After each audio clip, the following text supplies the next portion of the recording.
je suis tellement désolé de faire cette vidéo, mais s'il fait ces choses-là, c'est qu'il n'est pas amoureux.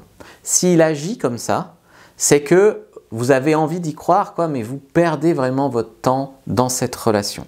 Donc c'est bien de regarder cette vidéo si vous avez quelqu'un en vue, si vous êtes en couple, etc. Ou même si vous êtes célibataire et que peut-être plus tard, vous ne voulez pas vous planter à miser trop gros sur un mec qui en fait n'est pas amoureux. Donc regardez bien cette vidéo, elle pourra vous servir à plusieurs étapes de votre vie. La première chose, c'est s'il te dit « je ne sais pas ce que je veux ». Je ne sais pas ce que je veux, c'est terrible. C'est-à-dire qu'il est avec toi, il a la chance de pouvoir être avec une fille géniale comme toi, il pourrait s'engager, acheter une maison, faire des enfants, ce que tu veux. Je ne sais pas ce que je veux. On a passé du bon temps, on allait au ciné, on est au resto, on a fait l'amour, on s'est bien amusé et je ne sais pas ce que je veux. Je ne sais pas ce que je veux, souvent ça amène les femmes à redoubler d'efforts pour lui prouver qu'il doit les choisir et qu'il doit savoir ce qu'il veut. Ce qui est une erreur. Ce qu'il faut faire, c'est plutôt comment ça? On a fait ci, ça, et tu sais pas ce que tu veux. Et là, en fait, il est dos au mur et il peut te perdre. Et là, il va tout à fait plus savoir ce qu'il veut. Parce que souvent, ce qui se passe, je sais pas ce que je veux, la fille reste à essayer de le convaincre. Donc en fait, son comportement pas terrible de ne pas savoir ce qu'il veut est récompensé par plus d'efforts de la part de la femme. Donc tu m'étonnes qu'il ne sait pas ce qu'il veut, il va continuer à être content. Tandis que s'il ne sait pas ce qu'il veut, tu mets un stop clair et net, qui l'oblige en fait à savoir ce qu'il veut, de peur de te perdre, tu vas voir qu'il va vite un peu plus savoir ce qu'il veut.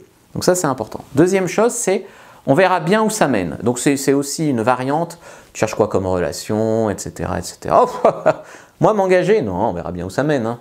On verra bien où ça mène. Tu crois pas? Oh, vivons au carpe diem, on verra bien où ça mène. Mais pour l'avoir sorti, cette phrase à pas mal de nanas, je sais ce qu'il y a derrière. Ce qu'il y a derrière, c'est soit j'en ai une ou deux autres avant de m'engager avec toi, soit je sais très bien déjà que je ne m'engagerai pas avec toi, mais j'aime bien qu'on passe du bon temps ensemble, donc voilà, je te laisse un peu d'espoir parce que sinon je pense que tu vas fuir. Donc je te laisse un peu d'espoir, on verra bien où ça mène. Donc ça, il faut voir qu'un mec vraiment fou amoureux de toi, il te dit pas ça. Il te dit pas je sais pas ce que je veux, on verra où ça mène, etc. etc. Troisième chose, c'est qu'il va vous reprocher de ne pas être assez bien. Alors celle-ci, elle est terrible. C'est ouais, alors c'est vrai que t'es pas mal, mais ce serait bien si t'étais plus grande. C'est vrai que t'es pas mal, mais mon ex était avocate. C'est vrai que t'es pas mal, mais quand tu ris, j'aime pas ton rire. Tu vois, tu te rends compte comme c'est blessant, comme c'est terrible, un homme qui te dit ça. Un homme amoureux, c'est un peu cliché, mais il va aussi aimer tes défauts. Et il sera déjà dans le bonheur d'être amoureux, mais aussi tellement peur de te perdre qu'il ne se permettrait jamais de dire ce qui ne va pas. Et il y a toujours quelque chose qui ne va pas en fait chez quelqu'un. Si tu veux, tu cherches bien, personne n'est parfait. Donc en fait, aller te mettre dans la tête ce qui ne va pas chez toi, c'est encore une technique de mise sous emprise, te rabaisser pour mieux te tenir, c'est de faire du mal. Et en vérité, des fois ça marche. Des fois le mec, il est comme ça, il est un peu pervers, et la fille, elle est sous emprise après. Et elle veut prouver qu'elle est assez bien. Et elle rentre dans le cadre de « Ah bon, tu me reproches ci ou ça, je vais te prouver que je suis assez bien. » Mais c'est une erreur. Et c'est comme ça que tu finis sous emprise. Tu ne dois pas tolérer ce genre de truc. Et je vais dire, un homme amoureux, ça ne lui vient pas l'idée de te faire du mal comme ça. Donc ça, c'est quand même important à comprendre aussi. Donc vous reprochez de ne pas être assez bien. C'est un mec qui finalement se cherche des excuses pour pas s'engager ou pour être pervers. Ou voilà. Donc il est blessant, il est dévalorisant. Donc ça, je suis désolé, un mec amoureux, je sais qu'on dit des fois on a l'amour vache. Mais souvent on a l'amour vache quand on n'est pas avec cette personne. Quand on est des fois, on ne sait pas si on pourra la voir, on est un peu jaloux parce qu'elle se fait draguer par d'autres, on a l'amour vache, tu vois. Ou on a l'amour vache quand on est dans une relation, qu'on mise gros, que ça avance pas tant que ça, qu'on a une déception, etc. Mais on n'est pas blessant ou dévalorisant comme ça gratuitement. Ça c'est terrible, tu vois. Donc, ensuite, il n'a pas le temps de faire des efforts pour vous. Ça, c'est aussi un comportement, je suis désolé, il t'aime pas. Je suis désolé. Moi, j'ai été amoureux d'une fille, j'étais prêt à prendre l'avion et à aller la voir parce qu'elle partait faire le tour du monde à la Martinique, elle n'a pas voulu que je la suive. Bon, ouais, c'est une autre histoire. Mais moi, j'étais prêt à le faire, tu vois. Donc, si ouais, tu habites à 50 km, je vais quand même pas venir ce week-end te voir, hein, pas tous les week-ends quand même. Je suis pas prêt à faire des déplacements, je suis pas prêt à t'inviter au resto, je suis pas prêt à dormir chez toi, je suis pas prêt à... Voilà, ça c'est terrible. Que ça soit des efforts en temps, énergie, argent, qu'il n'est pas prêt à les faire. Et souvent, il va y avoir une excuse. Non, j'ai pas le temps parce que j'ai trop de boulot, parce que j'ai des soucis avec mon ex-femme. Et souvent, les femmes tombent dans le piège de le pauvre. Le pauvre, il a beaucoup de soucis au boulot, donc je lui pardonne tout. Des fausses excuses. Des fausses excuses. Si tu es amoureux, tu as tellement peur qu'un autre prenne ta place que tu fais des efforts. Tu vois. La suite, c'est il oublie de vous répondre. Ah désolé, limite tu fais chier de relancer et d'insister. J'ai oublié de te répondre, c'est bon. Tu vois. Non, ça va pas du tout. Encore une fois, quand tu es amoureux de quelqu'un, elle occupe tes pensées. Okay. Il y a toujours un moment dans la journée où tu as 2 secondes pour lui envoyer un message. Parce que par définition, si tu es amoureux, elle occupe tes pensées. Et si elle occupe tes pensées, je veux dire, il y a toujours un moment où tu es aux toilettes, où tu prends ton petit-déj, où tu vas te coucher, ou machin, où tu as 5 minutes. Et si elle est dans tes pensées, tu lui envoies un message.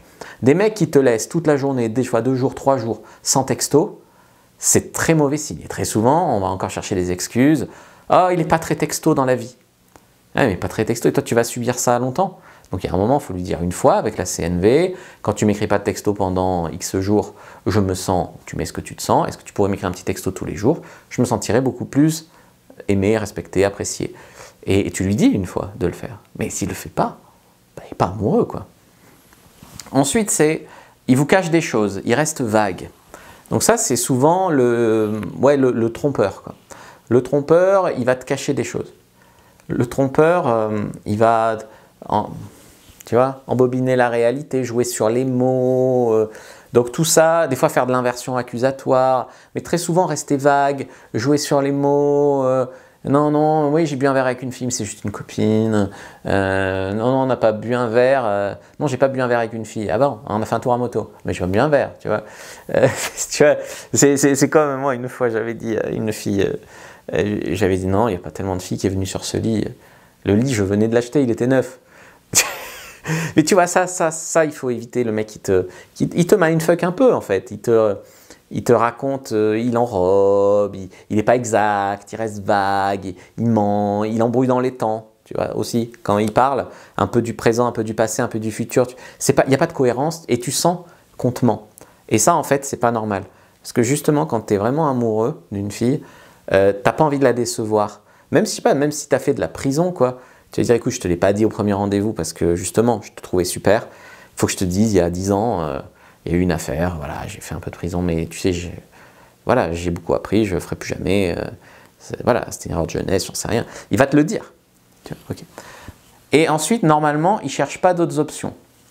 Donc, à part si vous ne le sécurisez pas. Moi, la seule fois où j'étais amoureux d'une fille et que je me suis forcé à en draguer d'autres, c'est parce que la fille, en fait, on était, tu dirais, plan cul, on couchait ensemble. Et je pense qu'elle avait des sentiments aussi pour moi, mais comme je te disais, elle allait faire le tour du monde, eh ben, elle ne se laissait pas aller à voilà, vraiment un couple. Et en fait, moi, pour me retenir de trop m'attacher, même si je pense que c'était trop tard, de temps en temps, je draguais une nana et je couchais avec une autre, tu vois, pour garder une distance. Mais s'il est sécurisé, c'est-à-dire que s'il sait que vous êtes ensemble, que toi aussi tu fais des efforts pour lui, que tu es amoureuse, etc., il n'y a aucune raison qu'il refuse l'exclusivité, qu'il continue à draguer ailleurs, etc. D'autant plus vous avancez dans le temps. C'est-à-dire, premier rendez-vous, deuxième rendez-vous, bon, il n'y a encore rien de solide, mais au bout de 3 mois ou 6 mois, il n'est pas censé continuer à être sur un site de rencontre ou draguer ailleurs, tu vois. Et toi non plus. Mais il y a un moment où vous devez en parler. C'est-à-dire, ça ne va pas de soi. C'est-à-dire, il y a un flou, il y a un loup. C'est-à-dire, on n'a jamais parlé de si on était exclusif, le mec n'est pas engagé. Il faut en parler à un moment. Il faut lui dire quelque chose du genre, et écoute, il y a un mec qui m'a proposé de sortir au boulot, mais t'inquiète pas, hein, je lui ai dit non, mais ça m'a juste fait demander, parce que moi je suis bien avec toi, mais est-ce qu'on est exclusif? Est-ce que toi tu continues à draguer d'autres filles? Tu lui fais comprendre que d'autres mecs pourraient te draguer, mais que toi tu dis non, et lui il faut qu'il soit exclusif. Et en fait, s'il n'est pas exclusif, le corollaire, c'est que tu sortiras avec probablement d'autres mecs. Tu vois. Et puis sinon aussi, le dernier point, c'est qu'il ne vous intègre pas à sa famille. Un mec qui est amoureux, il est fier, tu sais, il y a une sorte de réussite sociale à être en couple avec une fille qu'on aime. Et donc, en fait, il s'empresse d'afficher son amour à sa famille, à ses amis, à ci, à ça. Donc, un mec qui te cache, qui reporte, qui noie le poisson, probablement pas encore assez amoureux, en tout cas. Mais si tu veux savoir les signes d'un homme qui est amoureux, je t'ai fait une fiche, une anti-sèche complètement gratuite. Tous les signes d'un homme qui tombe amoureux. prends-la, premier lien dans la description de la vidéo, lien en commentaire épinglé. Et c'est aussi un homme qui pourra faire des efforts pour toi, tu vois. C'est un homme qui, je ne sais pas si par exemple au lit, tu ne prends pas ton pied, eh ben, il n'hésitera pas à prendre une formation de sexualité, à se remettre en question, à te demander, voilà, comment tu es. Alors que d'autres disent égoïstement, ben non, mais c'est comme ça, si tu n'es pas content, c'est comme ça. Et ça, c'est un homme amoureux, normalement, il fait tout pour ton bonheur, pour te combler, etc. Voilà pour cette vidéo. Donc prenez votre fiche sur les signes d'un homme qui tombe amoureux. Premier lien dans la description de la vidéo, lien en commentaire épinglé. Likez, commentez, partagez, abonnez-vous à la chaîne si vous avez apprécié cette vidéo, c'est important pour moi. Également, regardez une autre vidéo de la chaîne avant de partir, si vous avez le temps, que je viens de vous sélectionner spécialement.